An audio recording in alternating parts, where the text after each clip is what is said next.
Fjölskylda Dorritar Musayev, forsetafrúar, átti aflandsfélag á bresku Jómfrúaeyjum samkvæmt gögnum sem fjölmiðlarnir Kjarninn og Grapevine hafa undir höndum. Í orðsendingu frá forsetanum segir að hvorki hann né Dorrit viti neitt þetta félag og hafi ekki heyrt af því áður. En hafa þessar fregnir einhver áhrif á forsetan eða framboð hans? Sá sem í kosningahugleiðingum og tengist svo aflandsfélagi að það eru bara vond mál og ég held að þetta muni hafa áhrif á hans kosningabaráttu.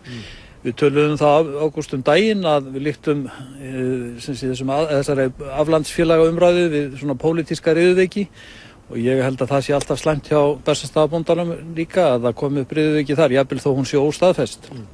Bara umræðan, það eiginlega það sem að skiptir kannski mestu máli í þessu samhengi. Það óháð því hvort að hann sjálfur eða Dorrit hafi verið í einhverjum viðskiptum í aflandsfélögum, að þá það bara að vera tengdur þessu, það í rauninni nóg. Þannig að þetta mun verða honum mjög erfitt og eins og staðan í dag að þá hafa margir verið að gagnrýna það og svona talið það að hann hafi kannski farið einu skrefi og langt með því að hætta við.